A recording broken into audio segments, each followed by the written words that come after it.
What up, doe? Welcome back to Late Entry. Got your ass. I'm joined today by Baby Jokic, the Stash. Oh, that's me. What's up? Lucky Bucky. What's going on, guys? What's up? Hello.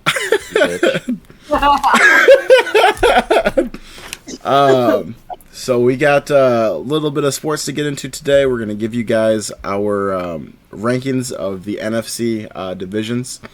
Way too early rankings, just after some free agency moves. Going to talk a little bit about the WNBA, and then talk about some of the trending social media topics that we've got. Right before this started, I just saw that Taylor Heineke signed with the Chargers, which means that if history repeats itself, Justin Herbert will miss time next season. I feel like that has been consistent. Whatever team he goes to, he always winds up playing. It's crazy. Whatever which that the Chiefs are seeing, Heineke's seeing the same one, just for his starting QB to get hurt. Seriously, it's crazy. So everybody fade Justin Herbert in this upcoming fantasy season. Right. Facts. Okay, so we're going to break down this week, or this episode, we're going to do our NFC rankings, and then next episode, we're going to do our AFC rankings. So, which one of you guys wants to start? I guess which division do we want to start in? Let's run like worst to best. So let's start with the NFC South. Yep. Okay. Who wants to go first? I guess I'll start with my number one. I have the Buccaneers repeating. I don't think that any of the other teams in the divisions, Saints, Panthers, or Falcons, have really made any strides this free agency so far. And the one Buck signing that I really liked, I saw Godwin said that he really liked his time in Tampa, and he actually kind of took a pay cut to stay in Tampa. Yeah. So I think that was actually really impressive from the front office to have such a nice culture that he wanted to stay around and keep his family there like that. I think the Bucs are going to keep on moving. I like the way that Baker's been proving himself there, and I think they're just going to keep on pushing. Okay. Run us through the whole four, and then we'll compare them. So I've got Bucs at number 1. I've got the Saints at number 2, Falcons at 3, and the Panthers at 4. Wow. Okay. Wow. Kyle? So I tried to. Yeah, I picked a little bit of a wild card for the division winner here. I have the Panthers winning the division because they ended the season really hot, and they have a high draft pick still. If they take advantage of that, maybe do something in the second stint of free agency. I mean, they're not going to get too much, but their team really started performing towards the end of the season. And so my Lions did that one year, and the culture carried over into the next season. I think the Panthers have been trying to build something similar as far as culture and building their guys up and drafting the right guys. So I'm just putting my hat in the ring that the Panthers will do it. Then I have the Buccaneers following them in second, Falcons third, and the Saints fourth. Okay. Buck? Interesting. I have the Bucks going number 1. I think Baker Mayfield is perfect fit in Tampa. I agree completely with Nolan that Chris Godwin re-signing for a little bit of a pay cut was kind of the true tell of a good organization and a good main cast that they've got going on. I've got 2, 3, 4. I've got Falcons, Saints, Carolina. Falcons and Saints, I think, are going to go head-to-head. I think it's going to be really, really close. But I think just based on quarterback only, I think Penix is kind of poised to have a really good season.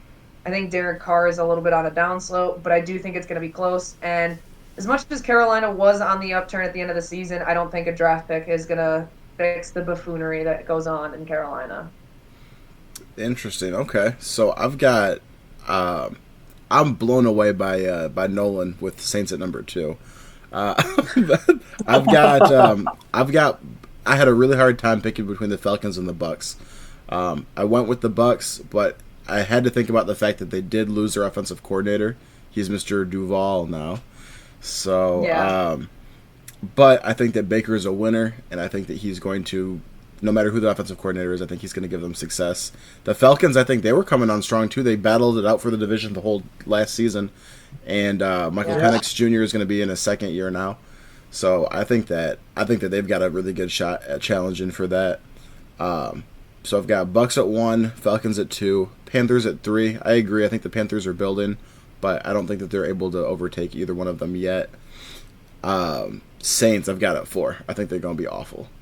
I think they got a new head coach. I think that they have players coming off of injuries. Derek Carr is still their quarterback. I'm not impressed. You gotta trust in the eyeshadow, man.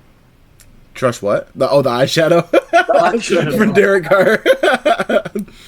Yeah, I don't know. I don't see them being better than the other 3 teams. I think that the Panthers are on the uptick, but I don't think that anyone's fucking with the Falcons or the Bucks. It honestly wouldn't surprise me if the Falcons win the division. They've got weapons. They got Drake London. They got Kyle Pitts, Bijan. Yeah, I agree, Spence. I wouldn't be surprised if they take the division. I just think Baker is the guy that gets it done at the end of the day. That's where I'm at, too. And I don't know if Penix is that yet, but he's primed to find out. He's, like you said, he's got the weapons. Remember, they went to an OT last season, toward the end of the season, with Penix starting. Yeah.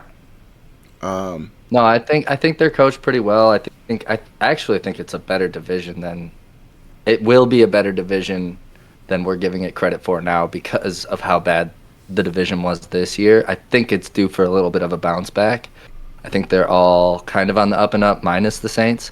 I think their only perk is that they got an offensive genius in Kellen Moore. So yeah, that's why I was just kind of like 1, 2, 3 are scrambled to me. So I took my dark horse with the Panthers there.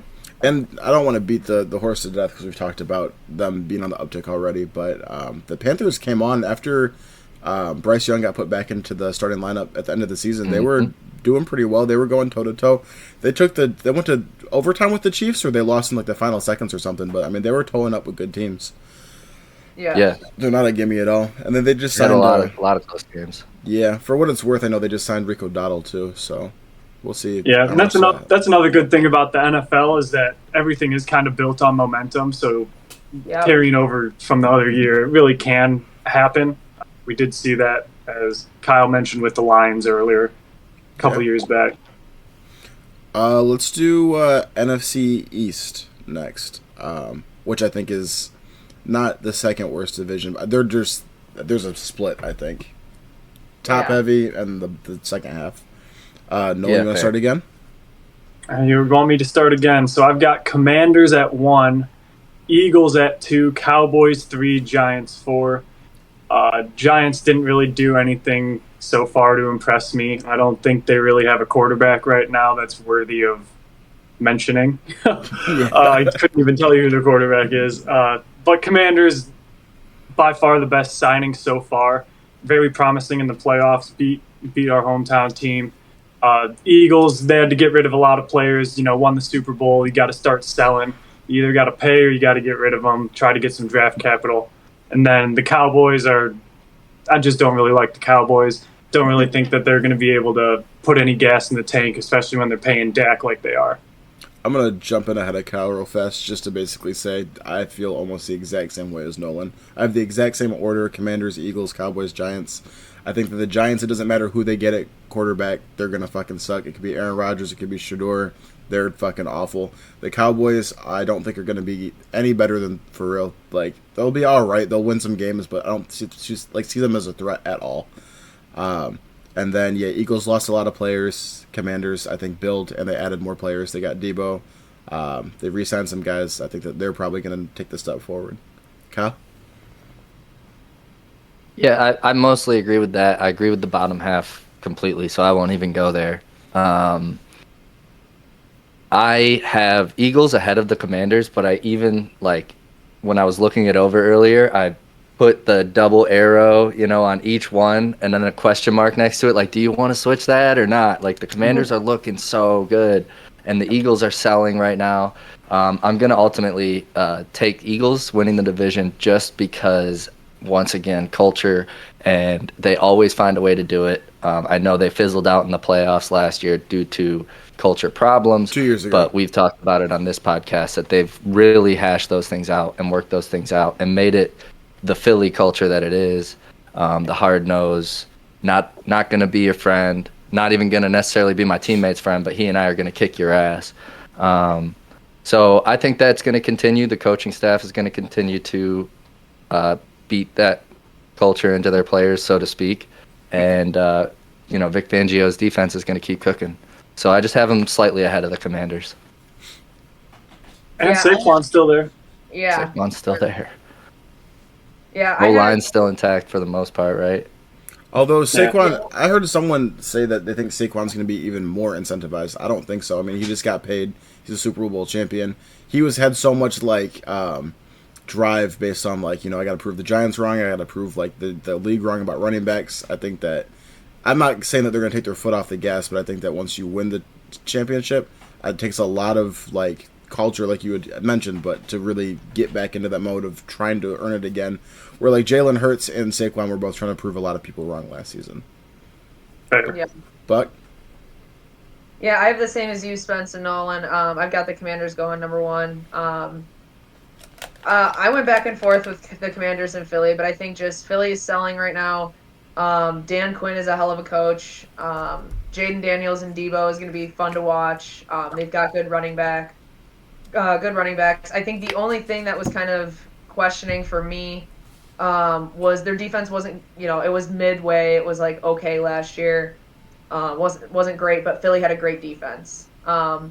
But Philly's selling, and I think that as much as their culture is we're not going to be friends. I'm not even friends with my buddy, but we're going to kick your ass. I think that's a perfect way of putting it. And I think that's good for the first chip, but what happens next year, right? So, you're right, Spence. You paid them. They've proved everybody wrong. What's next kind of thing? For me, it's going to be a really big culture question in Philly this year, and I think the Commanders will take advantage of that in head-to-head play, and they're going to win out on the division. That's part of what has made the Chiefs so spectacular is the fact that every year they're able to come back and run it back again without losing sight of anything after having won and won and won and won. So we'll, like you said, I think we'll see if they're able to replicate kind of success like that, but I think once you win, usually you're, can breathe for a second. Yeah, and I'll just add, this doesn't really help my point either for defending the Eagles, but the teams that win and are successful year to year, you notice that they're usually not that active in free agency. The guys who are active are trying to make these punches and these moves. The teams that weren't that active this year were the Chiefs, the Ravens, the Lions. The Eagles sold a lot. So what does that mean? Does that mean they're trying to build again through the draft and do it like the Rams and not lose contention, but just keep rebuilding? Who knows? We'll see. It, like you guys said, it's hard to repeat after a Super Bowl, but I took the flyer on this one too. I guess I am taking some wild takes so far. Yeah. I think the Cowboys. I think the Cowboys are basically. I know it's kind of a dead subject, but I think the Cowboys are basically the Steelers of the NFC. They're gonna do all right. They might do 500, but I don't think they're gonna ever hit that pinnacle that Cowboys fans think Dak will take them to. And I think nobody in our generation expects either one of those teams to ever go far in the playoffs. Right. I'll at least say that the Steelers made the playoffs. The Cowboys missed it. Yeah. This year, yeah. The NFC is a little bit more competition divisionally. That's a good point, though. They get into the playoffs and you're expecting them to go home. Yeah. Right. Kyle, you mentioned the Ravens, something that we haven't talked about yet. I think it happens in between the episodes.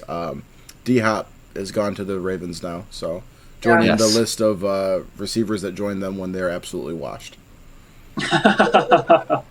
Although, if it's anything like... D-Hop had a touchdown in the Super Bowl. Yeah. Yeah, when they were getting their asses kicked. Time. He also had a fucking drop on a fourth down that would have made it a closer game. Yeah. Yep, he's 30. Yep. Yeah. I mean, shit, maybe D-Hop didn't go there to win a championship, though. Maybe he went there because he heard that receivers that play for them can fuck someone in the band.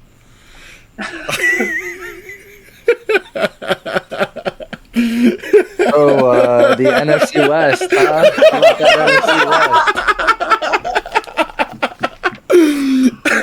West? Yeah, Nolan, you want to start us again?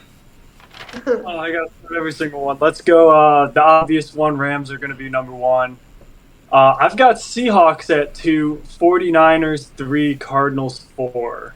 What are your guys' rankings there? Kyle, I don't think that you've been the wild take guy today. I think it's been Nolan. I think Nolan's number Nolan's 2s getting are. a little.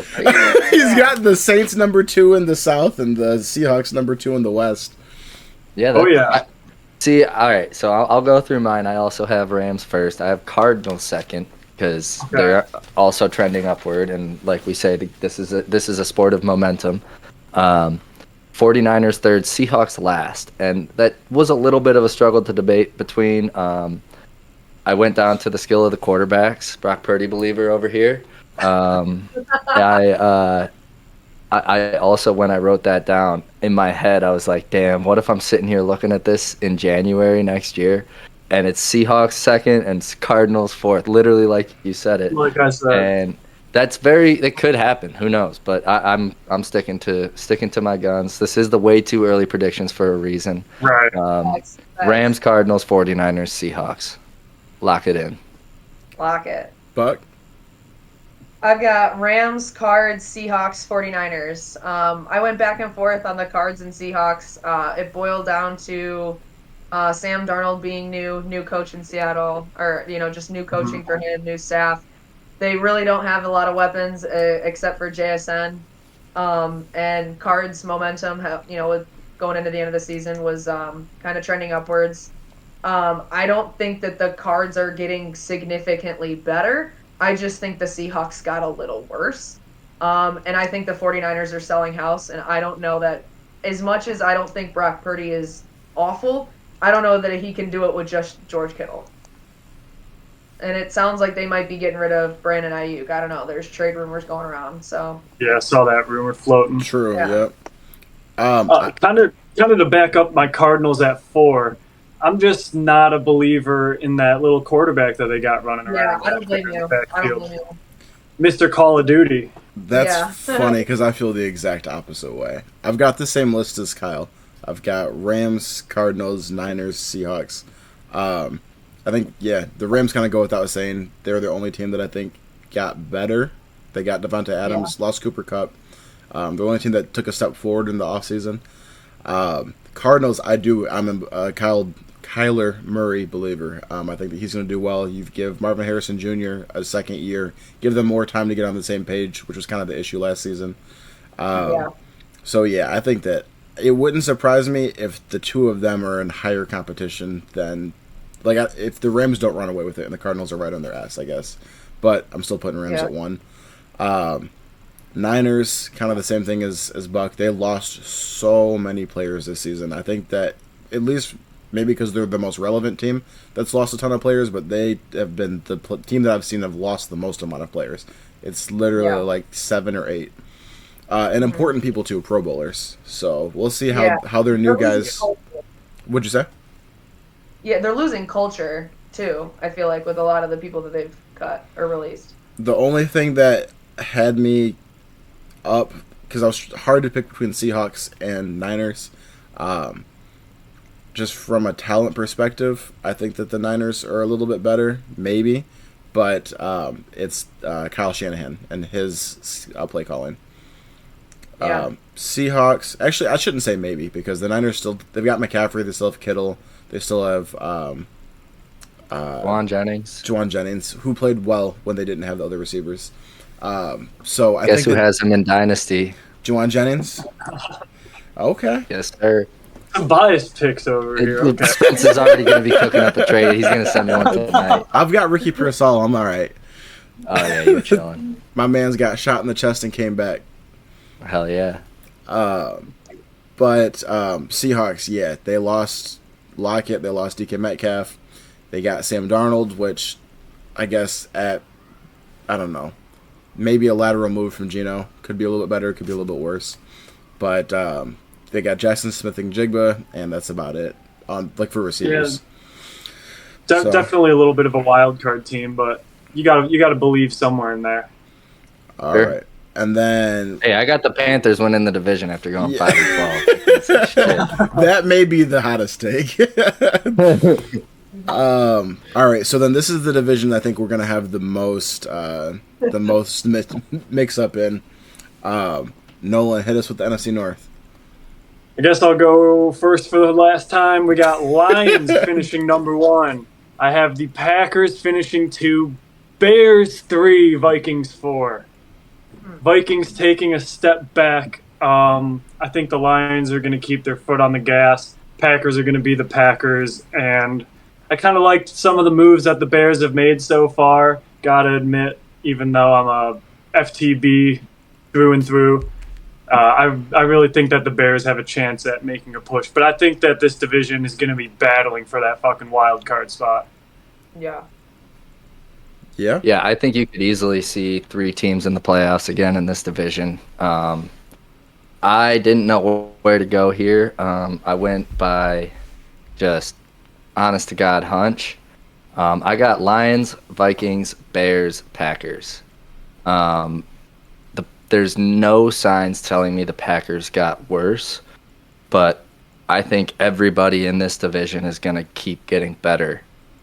And the Packers, I don't know. I mean, I just said that people who perform well don't do too much in free agency, and the Packers really haven't been that crazy in free agency. They let A.J. Dillon go. They grabbed up, what was that, Aaron Banks, the lineman, which is a good move. But I don't know. I'm kind of just, it's more of an emotional pick for me a little bit. I'm kind of like, I hate them boys. I have hated the Packers more than I've hated the Bears my whole life. It's because they've been whooping your ass. This is kind of in order of where I am emotionally with these teams. It's Lions, Vikings, Bears, Packers. Like, I wish the Vikings well if they're not playing the Lions. The Bears, I could care less what happens to them. And the Packers, they get the double bird every week. So, yeah, that's where I'm at. Buck? So wishful but thoughtful are my rankings here. It took every. I just want to start by it took every single atom of my being to not put the Bears number 1. I do think the Lions are going to win the division. I do think it's going to be really close in the 1 and 2 spot. I think it's going to be Lions, Bears, Packers, Vikings. It also took every other fiber of my being not to put the Packers last, just based on I hate them with every fiber of my being. But I think the Lions, while losing both OC and DC, I think they have enough culture to keep it going. We still got DC, baby. Aaron Glenn. He said Campbell, DC. I think the Bears made a lot of good moves in the offseason. I think they shored up both their O-line and their defense. Hopefully it's enough. Hopefully with the play calling of Ben Johnson, they create some culture. Hopefully some winning culture. I don't think the Packers got worse, but I don't think they got better. And I don't think that Jordan Love has the weapons that he really needs to succeed. Both players and coaches. I don't think Matt LaFleur is a bad coach. I actually do think that Jordan Love has more potential than what he's putting out on the field. Whether that be his ceiling, his weapons, or the coaching, I'm not really sure. But I actually thought he was going to be a lot better last season than he was. So for that reason, I think they are going to take a slide down. The Vikings at this point have no quarterback. I know they got J.J. McCarthy, but a rookie coming off an ACL injury is pretty scary at the very least to put it as a starting position in the NFL. So with really no veteran or any quarterback really at all, I feel like they're going to take a real slide back, even with the weapons that they have. Buck, you and I are in lockstep. I've got the same list, almost the same reasoning for all of them. Lions, Bears, Packers, Vikings. Lions, yeah, losing both coordinators is going to be tough, but I think that no one else has the amount of skill players that we do. We got a dog-ass tight end, 2 really good receivers, 2 good running backs, and then we're going to get our guys healthy on defense. as long as we get some competent play callers in there, I think that we're going to be all right. Bears, yeah, I think that they had so many games they could have won last season if their fucking coach knew how to close out, and Ben Johnson's not going to fuck that up. And I think we're going to see trick plays, and I think that the Lions are going to see trick plays. I think that they're going to be hitting us with the same shit. It's going to be crazy games when we face each other. It's going to be wild. Yep. I can't wait, man. I think that they're it's good. Exciting as hell. The biggest thing that everyone said last year about the Bears was like, all right, if only we could fucking buy Caleb Williams some time. If only we had a competent coach. They have both of those now. So I think that they're going to be on asses the whole season. It would not surprise me if they wound up being like a real scary, like out of nowhere fucking team that was fucking up the NFC next year. Green Bay, they did actually, I think, take a step back. It's funny, coming into last season, everyone was like, oh, the beauty of having no number one receiver, and who's going to cover who, and anyone could pop off. And then they finished the season and it was like, okay, maybe we should get a number one receiver. Yeah, then everybody's wide receiver 3. Yes, and so they also, if I'm not mistaken, lost Eric Stokes and are potentially losing Jair Alexander. So losing both of your cornerbacks is not a great look. Not at all, especially considering, I think, Jair for sure, I think also Eric Stokes, both Pro Bowlers. I didn't know they lost Stokes. That's crazy. But wow. They were ranked that's an 5th in overall defense last year. You said 5th? Yeah, so to lose 2 cornerbacks is crazy. Yep. I'm a big Jordan Love believer. I think that he is going to continue the succession of being great quarterbacks. Favre, Rodgers, Jordan Love, but I think he needs some more weapons. I mean, even Josh Jacobs was saying like we need a number one, and they haven't gotten one. Vikings at the bottom for the same thing Buck said. I mean, you've got J.J. McCarthy coming off of an ACL, basically what will be his rookie season, and coming off of an ACL. The only thing that could change. They only lost 3 games last year. The Vikings, but they had Sam Darnold. Right. They had somebody to throw the football. They also lost Cam Bynum, safety or cornerback. I can't remember which one he is. I honestly think the only thing to save the Viking seasons is if Aaron Rodgers were to sign with the Vikings. That's what I'm saying. We're at the exact same wavelength. I was gonna say the only thing that would change things is if Rodgers goes there, then it vaults them. Not just a hat rack up here, y'all. Look, I was literally on this podcast a week ago telling people how it could happen where Aaron Rodgers would go to the Vikings, and that maybe it's a longer shot than it was then, I guess, but if he did go there, I don't know that they'd be too much better. I really don't. I mean, he would be a better quarterback, no doubt. But Kevin O'Connell makes this offense easy for anybody. Yeah. So that's what makes me think that J.J. McCarthy's going to be successful. I'm not knocking Aaron Rodgers' success. That's how good Kevin O'Connell has been with every quarterback in his room. So I would say that your take from last episode about him going there has aged better over the last few days, and I would say that I think Aaron Rodgers, if he is better, which he showed signs of being better at the end of last season, if he goes there and he's 75% of Aaron Rodgers, they probably win the division. Oh, 100%, especially with Justin Jefferson. You had Sam Darnold take them to the number 2 seed. Right. Aaron Rodgers if you get, I don't know about Super Bowl, but yeah. Justin Jefferson, Addison, and Aaron Rodgers, I think that is fucking, I'd be scared. Aaron Rodgers just had Garrett Wilson and Devontae Adams. The Jets also had a bad O-line. They fired their head coach. Their defensive coordinator became their head coach, which means he couldn't spend time on their defense. And he was a part of that culture, like destruction, dude. Oh, absolutely. Absolutely. Yeah, absolutely. But he's not going to go into the Vikings and run shit. Same thing as the Steelers. He's not going to go into the Steelers and run shit. They're established organizations. He's going to go there and play his part, or he's not going to go there. Right. Right. I think that's why it's taken him so long to choose. Right. Fair enough. The interviews are probably not going. They're not even saying that the Vikings are an offer, like being fielded by him right now. Which I mean would be the most Aaron Rodgers thing to do, is to go and be like, "Oh, I'm gonna go back in my division and pull a Brett Favre and do what nobody expected." So I could see him. Yeah, he's like, "All right, do I want to go to like the Steelers or the Vikings where I could win, or do I want to go to the Giants where I can try to run shit?" How does it always come back to us talking about this stupid asshole, dude? How does it always come back to this? Because he's the big joker. He's the big joker in fucking sports or in football right now. Like the whole world is waiting to see what he's gonna do. He is once again the best quarterback there in free agency right now. He is once again fucking convinced. Like got the whole world waiting for him, just like his fucking ayahuasca trips with the Packers waiting for him. Now he's just got multiple teams held up. Yep. And just because it's bitter berries because he's fucked all your teams before doesn't mean that he's not fucking him. I know he's him. It's just the attention, like it's the need for attention all the time that's just driving me insane too. Like it's the ego. Yeah, it's his ego, 100%. The aura. Aura. All right. I think once you hit 40, I think you lose your aura card, but whatever. You trying to tell me ayahuasca? You trying to tell me Tom Brady didn't have aura?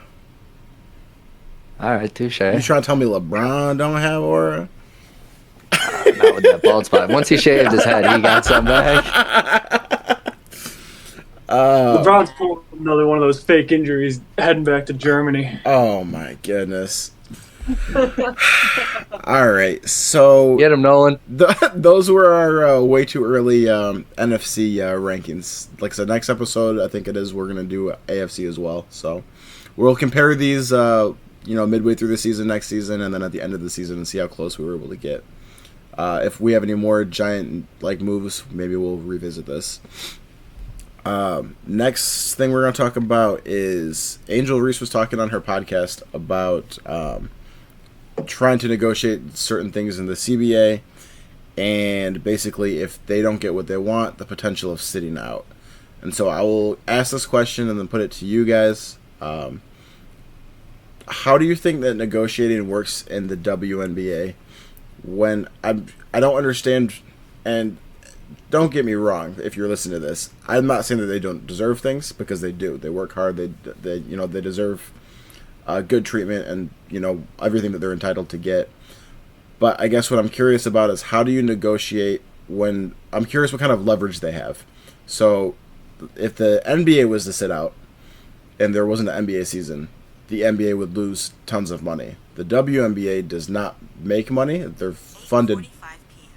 They're funded by the by the NBA. So if the WNBA sat out, the NBA would actually save money.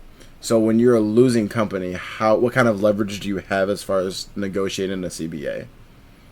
I think that one of the biggest things that the WNBA has going for it, I believe that a majority of the owners of the teams are women that promote women in sports.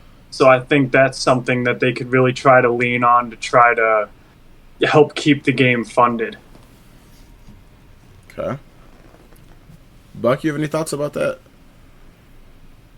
Yeah, I mean, I think it's interesting. I mean, I concede that, obviously, like, the NBA, if the WNBA loses money, the NBA loses money. Like, obviously that makes sense. But I don't know that sitting out would necessarily save them money. I guess I'm not really sure how, like, what the...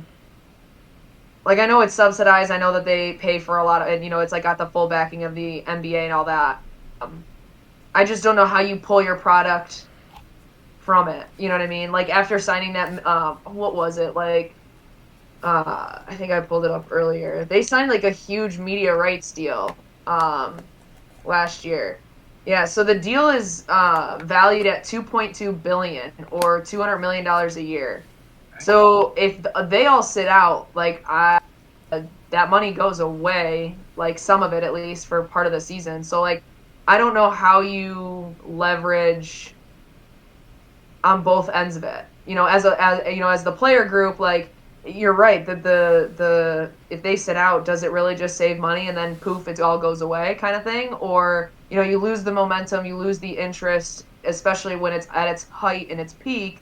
But at the same time, it also could be detrimental to the deals that are already in place because of last season's peak of interest with Caitlin and Angel entering the league. So I don't know. I'm kind of torn in the middle. I mean, I agree with you, Spencer. I think that they deserve what they are entitled to. I think Nafisa Collier, so she was the one who co-founded Unrivaled too. I think she's a part of the like negotiating team for the CBA. I'm not entirely positive on that, but she admitted that there's like a possible lockout situation going on right now. So it's not just Angel Reese saying like, "Oh, I'm gonna sit out." It's other people too. Oh, I think Angel was more saying like what she's hearing from the girls is this is a possibility. Yeah. I don't think for all the fucking people that are gonna use this to shut out Angel Reese, it's not her calling for this. Yeah, right. Which, and I feel like that's like, and honestly, like when we started talking about doing this topic tonight on this episode, like, you know, what I've seen on social media is just Angel Reese being trashed for wanting to sit out. So like, I just think it's funny that the media frames it all in just like a weird way. And maybe not necessarily the media, but like on social media, it's always framed in a weird way against Angel Reese, like, oh, she's trying to sit out. And so then it's like, gets all out of hand in that way. But it's interesting. They're basically asking for 50-50 split on basketball revenue, like the NBA has. I don't know if it's 50-50 what they're asking for, but they're definitely asking for more than what they've got because right now they only make 10%. Yeah, that's the thing, is people are calling her out for being like, oh, she wants NBA money, and she's like, when the hell did I say that? Like, yeah, she literally posted her quote from the interview. NBA Sentinel fucking got her. That's where that came from. Sentinel got her. Sentinel Really? posted something saying that she wants to be paid what the NBA players make, and people ran with it because they don't check their sources. Lord knows I've been there with them. Been Sentinel before. I mean, they've gotten like Cowherd. They got First Take before. I mean, they get people for sure. Yeah. No, you literally called me on that. Like I don't even think we'd recorded yet, and I sent something, and you were like, "Bro, you got Sentinel." And I was like, "Sentinel, bitch." And she's such a polarizing person that people see a headline with her and they're like, "Fuck it, fuck Angel Reese." And she's admitted like she's playing a villain because like that is bringing views to her. Like she knows what she's doing. Like she's not stupid, you know. Like, and she doesn't go like too over the top with it, in my opinion. And the big thing to me is that the WNBA is just starting to stop hemorrhaging itself because it's growing so much. And I totally get the players wanting more money, and I think they should get it. I just think like maybe expectations need to be managed a little bit because they're just now starting to see what happens when you get eyes on your sport, and you know it starts growing like this, like so much, and you start, you know. And so I do think they need more money. I don't think that $75,000 in a high market area is enough for a professional athlete in any realm. So I do think they need more money. That's really all I know about it. I agree with you completely, Kyle. I mean, like if you're on the uptick, why kill your newfound success, right? Like they're, you know, the views that they're getting on their like really popular games are just through the roof comparatively to 5 years ago. Like, why would you do anything to potentially put that into question? You know, are you saying from the WNBA perspective or from the player perspective? I think that from both perspectives. Because I would say for the players, I would say that, you know, when you have success is the time that you ask for more, not, you know what I mean? Like, who knows what happens next? Right now we're hot, so now is the time for us to ask you for more. My whole question just comes into, like, if they say no, how much leverage do you really have? I mean, sure. You're the product, so you have exactly almost all the leverage, but at the same time, like, what can... I think the players have more leverage now than they did before Unrivaled, just because of how popular Unrivaled got in so little time. Mm-hmm. Yes. I agree. Yeah, and I think that Unrivaled League, they're kind of using it as a way to get them all to be able to play that 3-on-3 in the Olympics, aren't they? Well, they already do. They already do. Do the WNBA players, do they qualify for all those? I think thought usually that they were using some scrubs or something like that for those games. Usually, I think it's not scrubs. I think it's college players, though, isn't it? Like, what's her name? But you have to qualify in 3-on-3 tournaments. Wasn't Haley Van Lith in that this year or last year, or someone? I think that they have college players play like the women's 3-on-3. Oh yeah, I think you're right. She was from Iowa, wasn't she? Or was she? No, She's she been in was, like 5 different colleges now, man. Hey, she's pretty solid though. People think that she was Yeah. trash because she was getting flamed by Caitlin Clark, but I mean that's Caitlin Yeah. Clark. But I think she was I there. just saw her in a clip playing her. I think, yeah. I think Cameron Brink, I think, played that before when she was in college. The women's 3-on-3. I could be wrong, but Yeah. It was in the Olympics this past year. yeah, That was Yeah. this past year, but I'm pretty sure in 2021 it was professional players. But I I thought- think it was, yeah, it I think is. they added it this year though, or last year, for the first time. No, I thought that Is it the Haley Van second Lith had time? been there a few times. No, because Either way. it's only been since 2020 that they had the 3-on-3 for women's. This Okay. past one in 2024 they had college players, and I think it's because isn't it the Olympics like during their season? I think that Yeah. was why. But Well, because 2021 it wasn't. Like in 2021, Kelsey Plum was on the 3-on-3. Okay, gotcha. That's why when you guys said that, I was like, I do remember Haley Van Lith, but I was like, didn't Kelsey Plum play in this too, though? Yeah, okay, that makes sense. So it probably was just COVID and it was like different times. Right. But yeah, I mean they're also fielding a whole WNBA team that's reigning gold champs for the last few years too, if I'm not mistaken. So Yep. Oh, there's 15 teams in the WNBA. Seven on one side, 8 on the other, or is it 6 on one side, 7 on the other? I think there's 12 teams.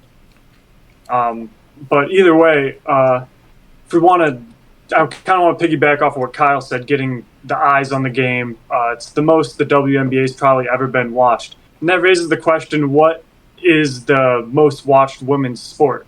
It's got to be the Women's World Cup when they play every 4 years now. Probably. I don't know. All I see is people shit on them, which is crazy. Yeah.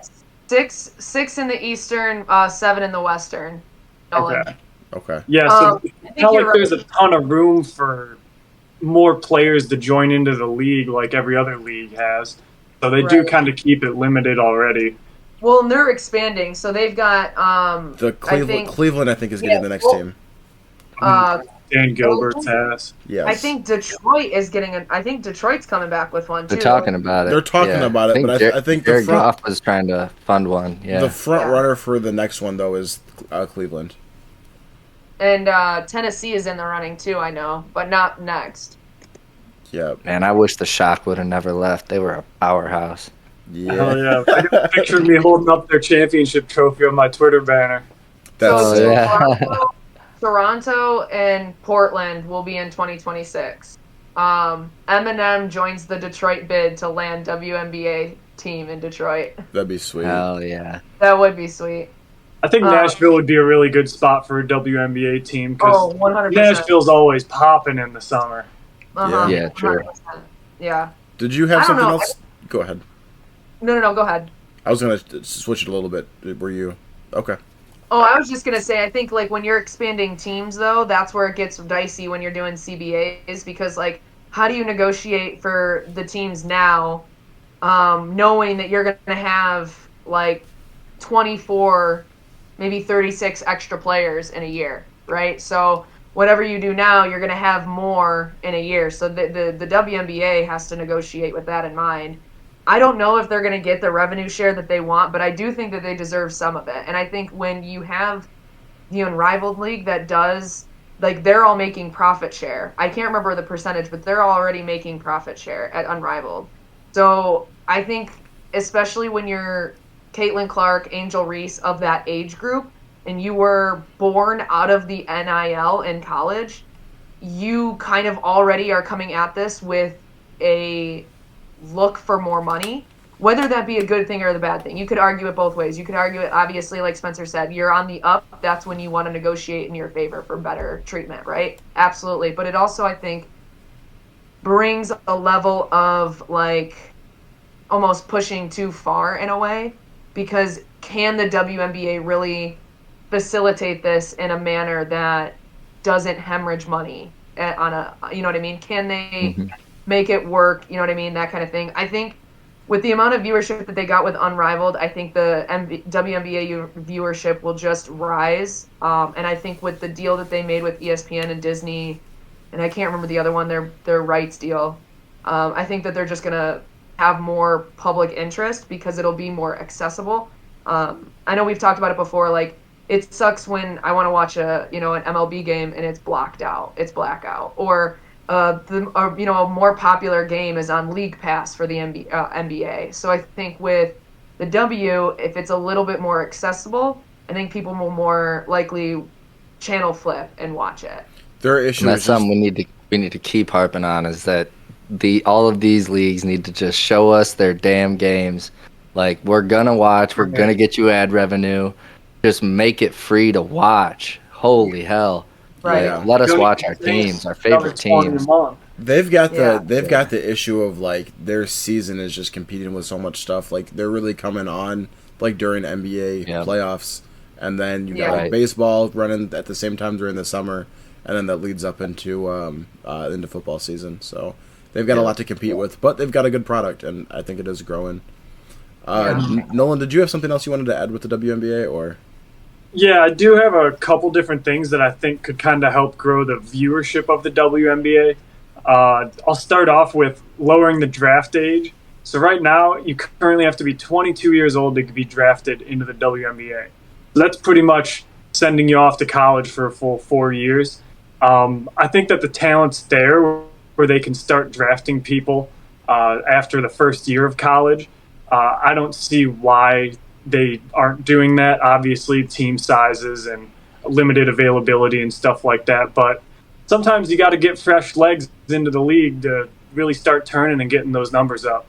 A second one, I think that they play in venues that are a little too big. I don't think they're necessarily going to be selling NBA numbers, and I know a lot of them share arenas and courts with different franchises like that. I think if they tried to find a market where they can get into a college-sized arena, I think that would really be beneficial to bring the atmosphere in the building itself.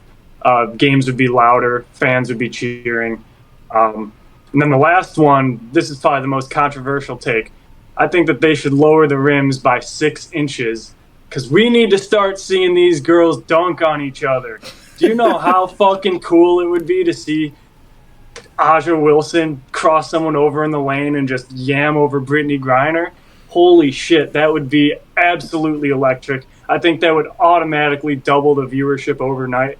The biggest downside to that is obviously everybody plays basketball at 10 feet growing up. All the hoops are set at 10 feet. Not every single hoop has the ability to change. They would have to change the whole landscape of high school basketball across the United States, and it would take a lot of adjustments to get to that point. But I think that if the money would put into it in the right ways, it could definitely be achievable. I've got one thing to say to that, and I'm gonna kick it to Buck.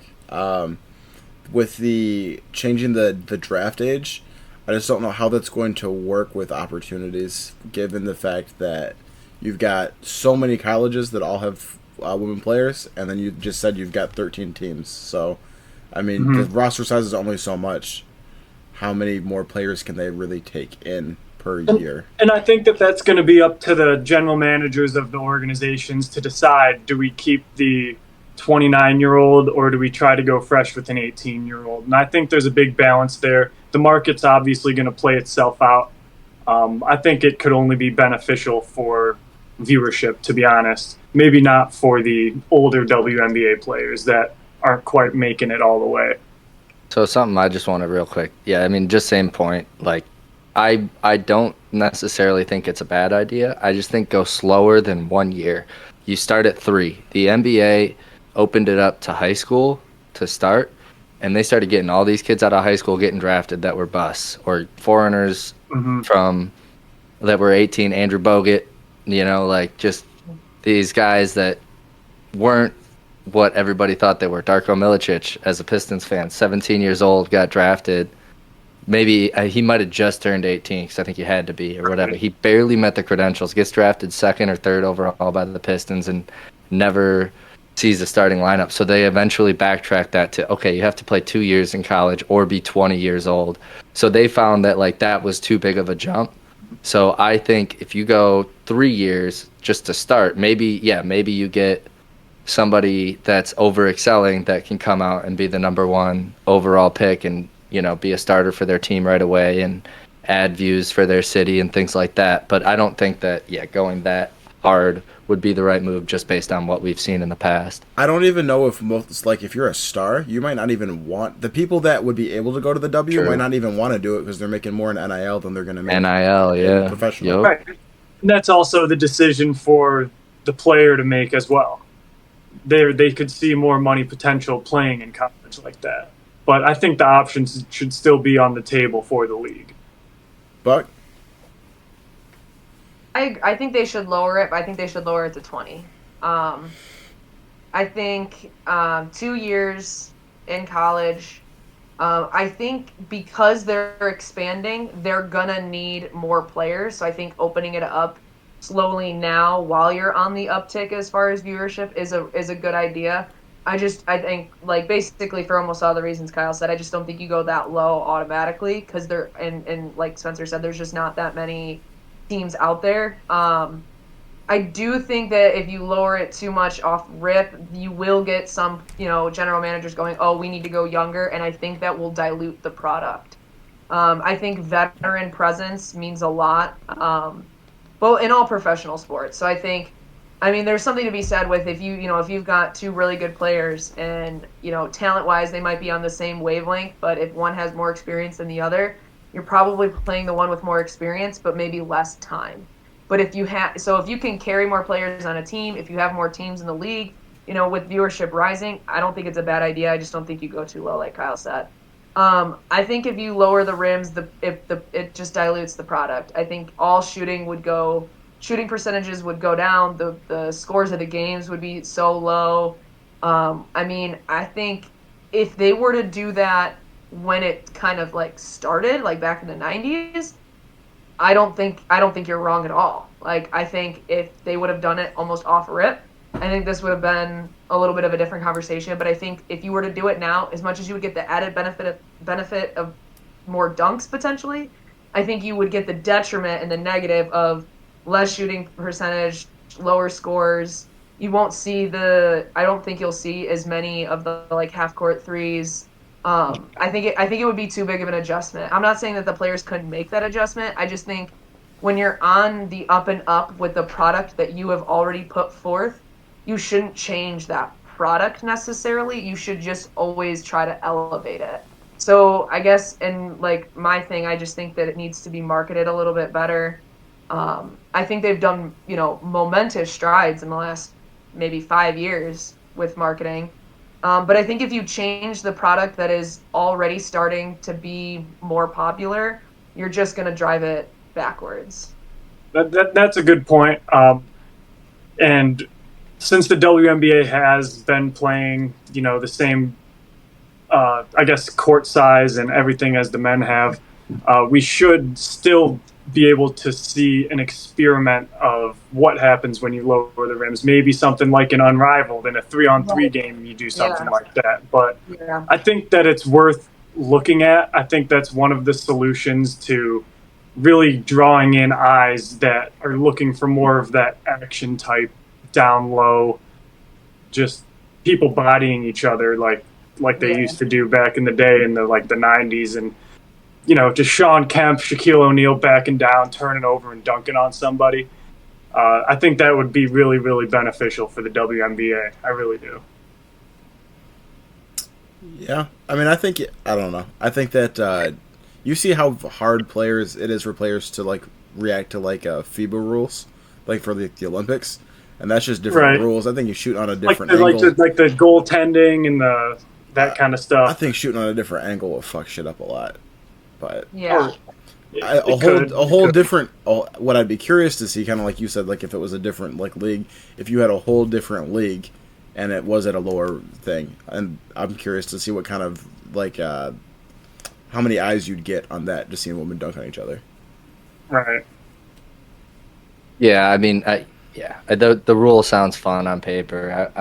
I've seen it a couple times, just scrolling about, somebody talking about it, and I would love to see it in a format like let's see a scrimmage game where they test it out, but I don't think we should ever really adapt to it because of what we're talking about. Like Buck said, if it had happened 30 years ago, when the league was coming into fruition, yeah, it might have been a different story. But yeah, we're so far established at this point, that would be a really hard rule change to make. But hey, I respect you for trying to come up with some ideas to improve the game. A lot of people I think too, like with the dunking perspective, I think like I understand where all of you are coming from. Like, don't get me wrong, I love watching a dunk too. Don't get me wrong. But like I guess when I sit down and watch like a women's basketball game, like I've never sat down and been like, oh darn, like I wish I would have saw more dunks. Like that has never been a thought when I've sat down. And maybe it's just because I've played basketball and it was never like it's never been a big part of the game in my personal experience nor in my experience in watching it. So I guess just coming at it from like a little bit of a different perspective, I'd never like. Now that being said, I would sit down and watch an NBA game and look for the dunk, right? So right. like it's different. I guess I'm looking for something different in when I'm watching like a women's basketball game versus a men's basketball game. So I feel like when you look, like, and you talk to people, like when you see social media posts about like the differences between the WNBA and the NBA, I think a lot of people like will complain that there's no dunks and that like there's a lot of missed layups and that sometimes it can be a little sloppy. And like I guess I look at it from like it's a league that has only been around for less than 30 years. So like it's not going to have the same talent level or physicality than a product that has been around for more than 75 years or whatever, and like from grown men. And I'm not trying to have this debate of like who's stronger, men or women. Like I'm not trying to have this debate, but I'm also just trying to specify like there are differences. Like you look at an NBA player, they're at their top of their physique. Like we can sit here and make fun of Zion Williamson and Joel Embiid for being a little chunky. Or the Mavs can sit there and say Luka was a little chunky. But, like, at the end of the day, they're at their pinnacle of, like, like an athlete. You know, they're in shape. They've played so many years, right? That this is their job, right? I'm just saying it's a little bit different coming at it in the women's league. It's the same thing. They're at their pinnacle in that league, in that game. Yeah, and that's a little bit of a different game. Yeah, that is a really good point. Just the height difference, the speed difference as well. I mean, the guys, their arm lengths are probably a foot longer on average than the WNBA. Right. I mean, they can just swing the ball so fast. They can really jump over each other and stuff like that. The athlete perspective of it, men versus women, definitely does play a factor as well when you're comparing the two sports. We've got to keep stuff moving.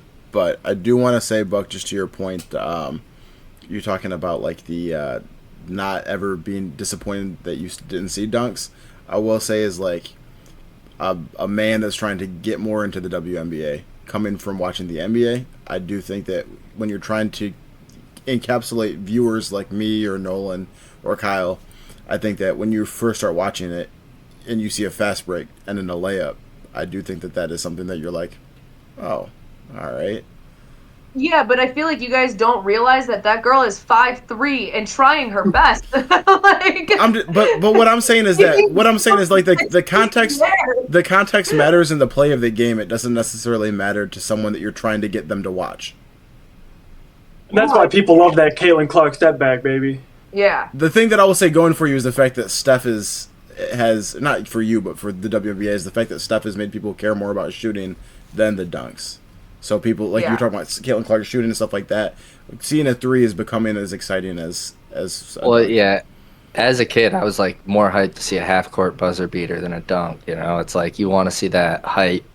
You know, it is better to hit a sweet jump shot. I'll say that for sure. It's just the fast breaks, I think, is where it is glaring. Okay, so now we're going to talk about some of the biggest stories that have been on social media the last few days. There was a high school girls relay race, and when they were coming around the curve, the girl in the back bonked old girl in the front with the baton. Smacked the shit out of her, bro. She had to fucking pull off, had to do a little pit stop, because her fucking head was fucked up, dog. And so this girl came out. The alleged aggressor had to come out, and I think she was just on Good Morning America saying basically that it was an accident. It wasn't on purpose. It was not in her character. She would never do some shit like that.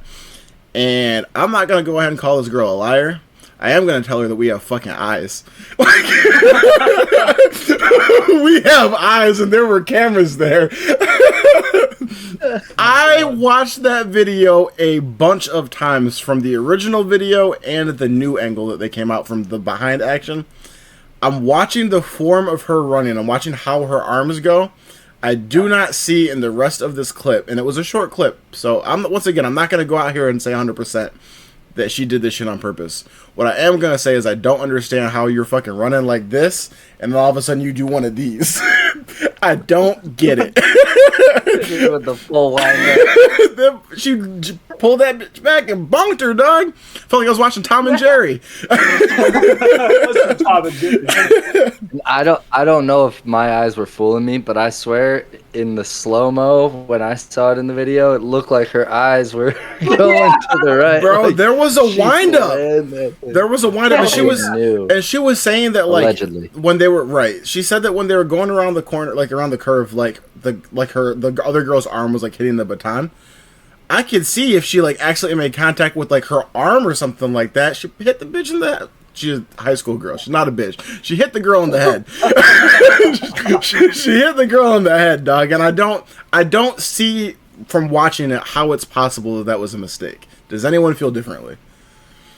No. I agree with you. I think I watched that video 30 times after the whole interview came out of her saying, like, it was out of, like, not in her character and it wasn't on purpose. And I'm watching the same thing you, like, how does your running form go from here to a full cocked back, like, bop right on the noggin? I don't know, man. I think she had to go out and grovel because it was viral. Yeah. I think you're right. She had to kind of save face a little bit, and I hope this doesn't, ruin her high school career or anything like that necessarily. But I mean, geez, that's so unsportsmanlike if that was on purpose.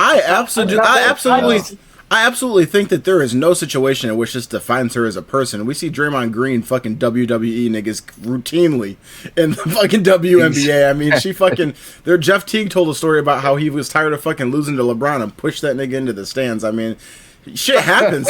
Shit happens. You can fucking, a bad moment doesn't make you a bad person. But you hit her. At what point do you face punishment when you have a fucking weapon in your hand and do it deliberately? Yeah. Man. Like, hey, at least it should definitely be scholarship taken away, no? You think so? Can't disqualify her for dropping the baton. You can't disqualify her for She dropped it on her head. She held on, though, through the punch, man. That's grip strength. That's good for recruitment right there. I don't necessarily think that she should, like, lose a scholarship or anything like that. I do think it would have gone a lot further than, and maybe that's why she's denying it, is to try to make sure nothing else happens. But I mean, I don't know. I think that it would have been very big of her just to be like, you know what, I'm sorry, and I was in the heat of the battle. I did something I shouldn't have done, and I truly, from the bottom of my heart, I'm sorry. This isn't who I am as a person. But I'm not sure if this is true or not. I'm not sure if they said that the girl had a fractured skull or not, though, because that could also change things. They claimed concussion. I also do not think that there's any accountability from her side whatsoever. I mean, she went straight tears to the news. That's never a good look for somebody who's on video assaulting another physically person. Assaulting somebody else allegedly in a race. Allegedly Alleged assault. Alleged assault. That's a good CEO right there. You got to throw in the allegedly. I just from watching it, like I said, I watched it a bunch of times. I watched it with the intent of trying to see it from her angle. I just don't see how that mechanic makes sense. Yeah, I don't either. All right, so next thing I saw was there's this, this came up on my fucking bullshit fucking suggested timeline on Twitter, not X, Twitter. It's someone had posted this, and then dudes posting their W's had reposted it. And it was this video of, it says, the caption is men constantly performing risk assessment of their surroundings. And it was the guy walking with his girlfriend or wife or whoever. And he was, like, looking around at, like, all the people. And it was, like, you know, like, all right, there's people over here, there's people over here. Like, you know, what do I do in this situation?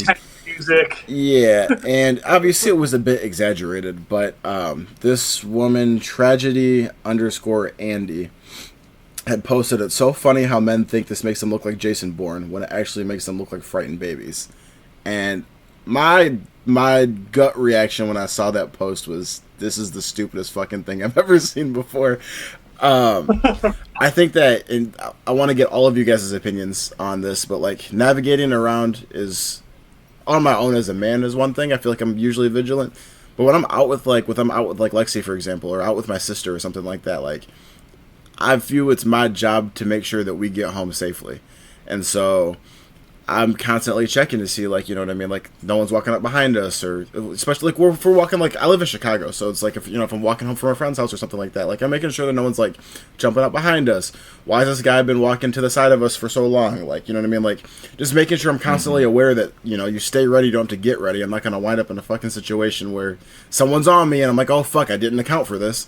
Like, you're always, you know, checking to see stuff like that. And the whole comments are full of people like, oh, like, when they gotta sit to always be able to see, like, the doorway and stuff like that in a restaurant. It's like, yeah, like, I'm trying to make sure that, like, if some shit pops off, because we live in a crazy-ass fucking world, that, you know, I'm prepared to at least have an idea of what to do next. And I think it's kind of like you're being a paranoid baby. And it's like, I don't think that I'm a fucking action hero. I don't like think that I'm like, oh, someone's gonna like pull out a gun and I'm gonna fucking disarm them and everyone claps. But it's like, I would like to think that like if some shit happens, like I would be able to make sure that my girl or my sister or whoever I'm out with gets home safely. And so I don't know. That's my opinion on that. What do you guys think? I'll piggyback off that. So the video kind of made it seem like the guy was sizing everybody up, like just going out to the bar, like I can take him. Oh, that guy's not that big. It's like, yeah, that's not what I do. I just look for the crazy personalities. Like I keep my eye out for the super drunk dude, like when he's getting out of hand, and I watch where he's going throughout the bar, because if he steps close to my group, especially when there's a group of females out with us, like I'm gonna make, and like this guy's stumbling around, walking around my fiance and her friends, like I'm gonna make sure he gets the hell out of there, you know, and I'm gonna make sure I'm on top of that and not letting him fall into them and spill their drinks and cause a scene, you know. Like that's kind of where I'm at. It's a risk management thing. Yeah. I'm not like looking to fight, you know. I'm not like looking for a threat. I'm just keeping my eyes out in case there is one. Because same thing, we go out, we live in the suburbs of Detroit. We go out downtown all the time. And when we're down there, like, shit can pop off. So you keep your eye, especially at night. So you keep your eyes peeled and you travel in groups. So, and I keep my eyes peeled and I keep my awareness up. But I wouldn't call myself Jason Bourne. I wouldn't call myself an action hero. Right. Like, I'm not disarming nobody. Like, I'm putting my hands on their heads, and we're done. We're running out of that bar as fast as we can. Yeah, I don't think it's I don't think that for most people it's not like a grandiose like savior complex. I think it's literally just trying to do your job as, you know, the protector of making sure that everyone gets home safely. Yeah, and Kyle, that was a really good point, especially watching out for the drunk guys at the bar. A lot of us had gone to Western Michigan University, and you said that shit formal as fuck. You bugged your shirt off when you said the Western Michigan University. And I know that for sure there were a lot of people that when they get drunk, they are looking for an altercation. They're looking for somebody to try to beat up on. I've seen them walk up to tables, just start arguing. So I totally agree with you on keeping away from the drunk people. Now, from a personal perspective, I'm definitely more alert when I'm sober, walking around, trying to play more of a protector role, kind of like Spencer had mentioned. Soon as you start putting a couple drinks down, I'm usually getting into a happy-go-lucky, stop looking around as much, and that's where you need to rely on your friends and your group to really make sure that shit is staying together. Yeah. Buck, what do you think about the whole situation? I thought the whole thing was stupid for 3 reasons. I thought it was stupid Which whole thing? from the video and the comment. Okay. So I think it's stupid for 3 reasons. So I think the video, like no, or like Kyle was saying, like the guy was like walking around like, oh, I could take that guy. Oh, that guy doesn't look too big. Like I think that's stupid. I think that kind of gives you that like, who do you think you are, Jason Bourne? Well, Like, that's what I think that. I think that video But- was grandiose for TikTok purposes. Oh, 100%. So, and that's what I was gonna say. And like, I will concede that like, being aware of your surroundings is different than like sizing people up. I feel like being aware of, hey, like Spencer was saying, like, hey, this person has been kind of like on, following us for a little bit, or we've gone to 3 different bars and this person is still there, or this person's really drunk at the bar, or like this kind of thing. Like, I feel like being aware of your surroundings is a lot different than like sizing people up for like S and Gs. I don't know, but I also thought it was funny because in the video, once they pan away from the dude, they pan to the girl, and she's just like in her head, like going like just dancing around, like airheaded almost in a way. And the song that's playing is "I'm Just a" or "Just a Girl" by No Doubt, which I just thought was hilarious. But also like I feel like it's a little bit flipped. Now I don't know. Maybe I have like a little bit of a different opinion on this than most like women, but like I feel like a lot of women that I personally know that I'm friends with are being more vigilant than their boyfriends or their partners. Like I always feel like they're kind of always like very aware of their surroundings, especially at night and especially at the bars, especially when they're in a group full of females. But I do think the comment was also like stupid, and I thought it was stupid because how are you gonna say like this makes them look like, what do you think this makes them look like? What did she say? Like Frightened babies. Yeah, frightened babies, but like you also want your boyfriend to be your protector. So like pick what you want here. Like do you want to be have a protector, or do you want to call him like a frightened baby? Like I don't understand that whole thing. So Well, the thing I thought it was the thing I would say to that, I would have 2 parts. One, I think that women definitely like are more aware of their surroundings than men, because you being a fucking woman by yourself, like out somewhere, or like a group of women, like you're a target for sure. I think that there's probably a difference of like if Lex goes somewhere by herself at night or if she goes somewhere with me. I think that her guard is probably a lot less down because I'm there, as opposed to if she's walking home by herself.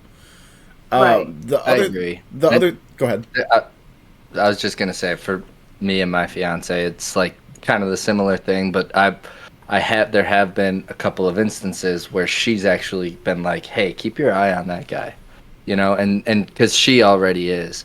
And so I do see your point. Like women are also that much more aware of it, but I think a drunk guy in front of 3 women, for better or worse, versus a drunk guy in front of 3 women and like 2 of their boyfriends, like, is a difference. Yes. He's gonna be a little less forward. He's gonna be a little less pushy.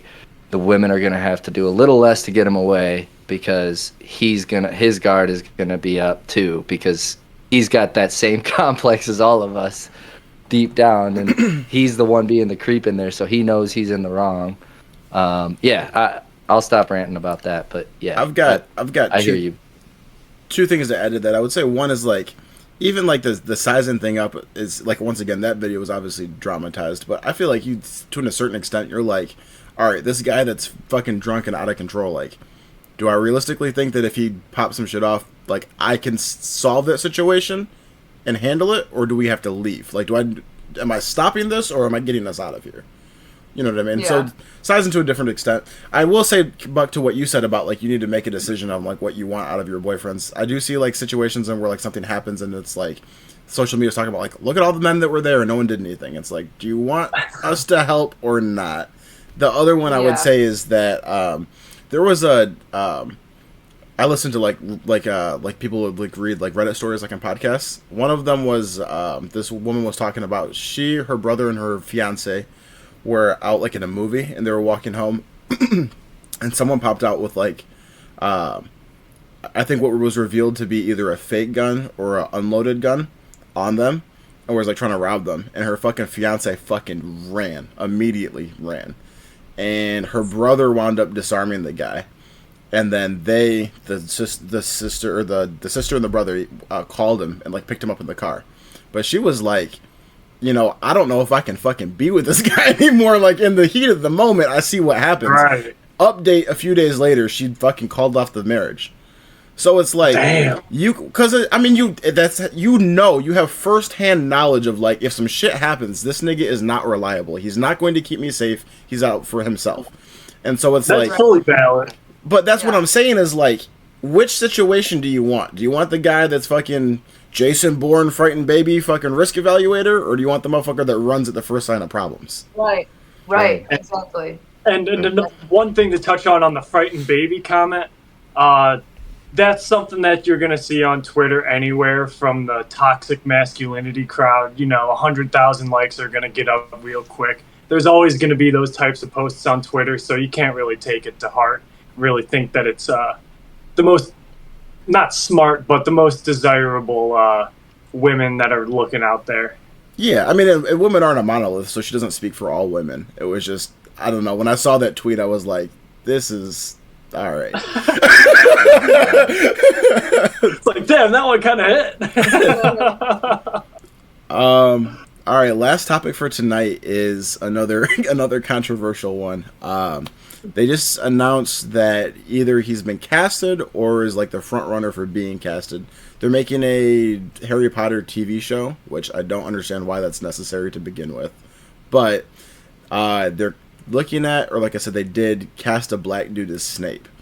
And I think that for several reasons this is fucking stupid. First of all, I think that this is a difficult conversation to have because I feel like whenever you like have these like race swapped like casts, it brings out the fucking worst fucking racist fucking piece of shit people that have the comments on them, and I hate fucking being in agreement with them in any fucking aspect at all. But I think that they may be right this time. I don't understand, like, first of all, I'm blanking on the dude's name that played Snape. Alan Rickman, who is now deceased. Legendary actor. This dude bodied the fuck out of Snape. He was such a good Snape. So to follow up a fucking iconic performance from anyone is going to be difficult. Why the fuck go in such a weird ass different direction? Like, you know what I mean? Like, there's and I grabbed this here. Someone had posted like how Snape was described in the books: a thin man with greasy shoulder-length black hair, a large hooked nose, sallow skin, and coal black eyes. Now, what part of that sounds like a nigga to you? Greasy, long, that was the black exact thing hair. I wrote down, bro. Not the N-word part. But, the rest of it was, I had it written down exactly. It was like exactly how they wrote him in the book. And that doesn't add up, you know. And Alan Rickman was the embodiment of what he was in the book. I'll let you keep going. But yeah, I mean, I've read the books, I saw the movies. When you read the books and you watch the movies, you're like, that is Snape. Yeah. But I also don't understand the, like, trying to figure out how to phrase this exactly. Certain characters, I don't think that the skin color, the ethnicity, whatever, of the actor matters. Certain characters I do. Fucking Harry Potter is about some, with the exception of your fucking few tokens, Harry Potter is about some fucking white fucking British fucking problems. What the fuck do niggas got to do with this? Go make your own fucking wizard fucking series. I don't understand why we trying to jack their shit. And it's probably not even fucking us. It's probably fucking somebody, some white person like, oh, you know what'd be great? Let's cast a black dude as fucking Snape. What the fuck is the point? Why? I would be, and people... And I guess his race isn't crucial to his character, but I mean, people have good points when they're like, all right, we should make Ryan Gosling the next Black Panther. Like, what's wrong with leaving the motherfuckers alone who it is? Now, like, Captain America is different because they didn't fucking cast a fucking black dude to be fucking Steve Rogers. It's a different character that now has a fucking mask on. Same with Miles Morales. That was like the perfect transition too. But that's what you do. That's what you can do when you want to do some shit like that. They didn't make fucking Peter Parker black. They made Miles Morales. Like, you can make another character, or you can do some different shit, or you can make a different fucking series about some fucking black wizards. Like, That's for one, and two, casting such a legendary fucking role. It's not like fucking, just like a throwaway character or a minor fucking character. But casting such a legendary role as somebody who's a different fucking race, you knew this was going to. Though it almost feels like they're fucking trying to generate fucking views and like interactions, like rage bait almost. Like, you know what I mean? Yeah, it doesn't seem fucking necessary. I just looked up the casting director for this series. Yeah. Her name, I can't guarantee that she's white, but based on her complexion, she looks Caucasian. Yeah. Her name is Lucy Bevan, and she's mostly known for casting movies in Barbie, The Batman, Pirates of the Caribbean, the most recent one. So she's doing all of these like more recent movies where they're trying to be more inclusive. So that was definitely what you just probably nailed it on the head. She was trying to be inclusive, and she chose Snape. You don't have to. Everything doesn't have to be inclusive. Like the idea of inclusivity is like, don't fucking have a fucking white person do blackface to play a black role. It doesn't mean change a fucking character into black. Isn't it racist to make like the hated character and like the dark like? Let's make the fucking black dude the guy who fucking hit his like undercover as a Nazi. Yeah, exactly. Who undercovers is like he's basically Benedict Arnold. Like, let's make him black because he's up to no good. Like, although Snape was low key like goated. He was character. the hero. Yeah, he was the hero. Right. In the end, he was. Yes. Isn't there a scene in which one is it? Which one you get introduced into Tom Riddle, where they flash back and Harry's dad is bullying Snape. Yeah. They hang him from a tree. He literally got him by a wand up by the fucking tree. Looks like he's about to hang. Yeah, that's gonna be real fucking. That's real bad. That's fucked up, bro. It's just regular bullying. It's not supposed to be racist. No, it's literally she's culture vulturing. She's virtue signaling. Like, she's 100% trying to equate something with the way a person looks in giving, like, I don't know. I'm getting a little too deep in it. This is allegedly. I think it's weird because the description in the book was so apparent.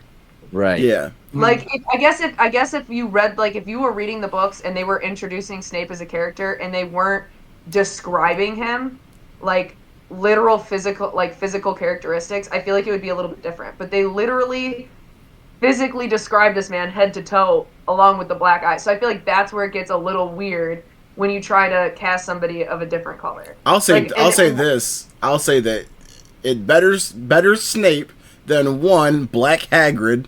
Let's make the big fucking oaf out there and make him the black dude, or make fucking Ron Weasley fucking black, his fucking welfare family with 30 fucking kids.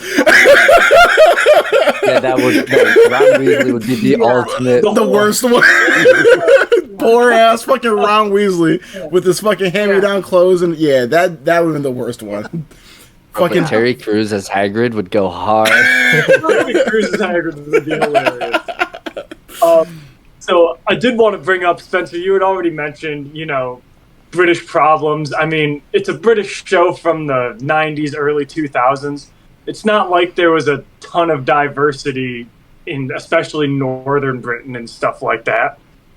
So that does bring up, I did look up who the main black characters in the originals were. There are two recurring black characters. One is one of the guys, I think he was in Hufflepuff, made maybe a couple screen appearances. His name was Alfred Enoch. I'm assuming he's going to be making some sort of comeback in this series. And then the other one, he was like one of the grand dark wizards that Harry and Dumbledore were fighting against. You guys are never going to fucking believe this name. This is probably some of the most racist shit I've ever heard. I was going to bring this up. I was going to make a joke off of this. Go ahead, though. His name is Kingsley Shacklebolt. Yes, bro. I remember him. We was Kings Shacklebolt. Bro. He worked for the ministry, didn't he? He worked for the ministry, right? Yes. For the ministry. It's so funny. I was going to say, I didn't even realize that I didn't connect those dots when I was a kid reading that name. I was gonna say it's crazy because literally his name is Severus Snape. If she was gonna write a black character, she had an Asian named Cho Chang. We didn't need fucking the Defense Against Dark Arts master fucking nigga jigaboo. That's the kind of shit J.K. Rowling was on. Oh my god! Like, you know what I mean? Like, I think that we've gotten carried away, fucking like, in the whole fucking way of like. There's so much room for fucking, like, natural inclusion. There's no reason to keep fucking taking characters and fucking changing fucking races on them. Like, there's been talks for so long about fucking, Superman being fucking black. Like, a black Superman. We don't need that. Granted, if from the beginning they had made Superman black, it would have made sense. Nigga gets his power from the sun. But it doesn't fucking, it's not needed. Like, bro, we don't need to see nerdy ass fucking Clark Kent with his fucking glasses on being black. We don't need a black Batman, bro. There's no fucking billionaire niggas that dress up in the fucking night and go hunt vigilantes. This shit's not needed. Make new characters. However, Clark Kent's never put on any tanning lotion or any SPF or anything. And he's never got sunburned, so maybe he is black. He's white facing it. Yeah, he's Michael Jackson. I just think that. What do you think about James Bond then? What do you think about James Bond? James Bond is perfect. You know why? It's not a fucking. There's not a person. James Bond is a title. It's just it could be any. Yeah, that would be a perfect person. That was exactly what my argument was going to be. There's different Bonds. When one Bond dies or retires, they make a new James Bond. 007. 007 is a title. It's just like a black Captain America. It's not Steve Rogers and Sam Wilson. They're different, and that's what I'm trying to say. There's room for like inclusion in certain things. There's no reason to start fucking encroaching on other shit. Right. Fully agree. Yep. And I know this is totally off script, but what's your opinion on the Little Mermaid thing? That is the one I have the hardest time having an opinion on, because that's fair. It didn't. I agree. It didn't fuck the movie up that she was black. However, the fucking Little Mermaid was what, a fucking old ass fucking like European fucking like tale. I know there was. Yeah, it was an old European tale, and it was a fair-skinned ginger girl. So like my fiance is a fair-skinned ginger girl, so she connected with that story as a kid, and it didn't necessarily take away from the storyline, but it is different for her seeing it. Like when you're 4 years old and you see a grown girl that looks like you or whatever, it's different. That was her favorite princess. So yeah, it didn't. It's not like it was like an earth-shattering thing, but it was just like, okay, that's different. What I guess that I have the question about is the fact of like, was in the original, like, to me, what always mattered was her hair was red. Was her being white important, sure, like, from, like, her description early on? Or was she just white? And that's what I'm saying, is, like, it's just, like, this 4-year-old girl saw herself, like, as a woman in the original, and I'm not, it didn't take away from the message or anything like that. It was just like, okay, this is the altered version of it. Like there's not really like any hate about it. It's just like, yeah, that this is not her opinion. I don't want anybody thinking No. I'm not even saying that's an issue. This is just what I've spectated from watching both movies with her. Like, yeah, it was different watching it the second time, I guess. What I guess I'm saying is like, what makes it to me is like with her description, because it just started as a book, right? Did they describe her as being like a fucking like white girl? Like, was that like an added description, or did it just she had red hair? That's what I guess I'm curious about. It was Disney's original adaptation of it in movie form that made her this white girl with red hair. I totally hear you. No, I'm not even saying that. I'm saying is that. Yeah, okay. I don't know. I have no clue, but yeah, I don't know. I just think that that was one of the big ones too. I think that we should just leave shit alone and make our own shit. Like, you know what I mean? I think we should make an Australian winner. Make shit. We should just make shit, and whoever's the best for the role, you give them the role. But if there's a description already, that's what I'm saying, is stick to the description. Sure, but that pertains in it, I think. Yeah. You know what's kind of fucking crazy was to think about learning that fucking the voice of Cleveland and Family Guy was a white dude. Why? That and was that's weird. I'm real torn up about how I feel about voice actors, because on one hand, if you can do a voice, cool. Where my question comes into isn't it necessarily like the fact that it's not a role being played by that person, but it's like, who's greenlighting the jokes then? I know for a Right. fact that in Family Guy they had to kind of limit how many people they had working on the show at first, and that's kind of how it ended up being a white guy. I'm not even that, like, I don't really even care that much, though, because I feel like I'm cool with jokes as long as you take jokes at everybody. Family Guy and South Park, like, they take jokes at everybody. So if you're talking shit about everybody, I got no problem. If it's just one way, you know what I mean, that's when it's, like, starts to be weird. Yeah. You know what I I mean? agree with that. Yeah, 100%. No, I agree. Cool. Anybody else got anything else for the episode? I think we're just about it. Spencer's racist. I am racist, bro. Fuck everybody. Fuck everybody. Nah, I'm just kidding. Right. All right, everybody. That's all the time we've got for this episode. We'll catch you guys. I think we'll drop the next episode on probably Tuesday. Peace. Peace out, though. Peace. Peace out. See y'all So later. fuck you.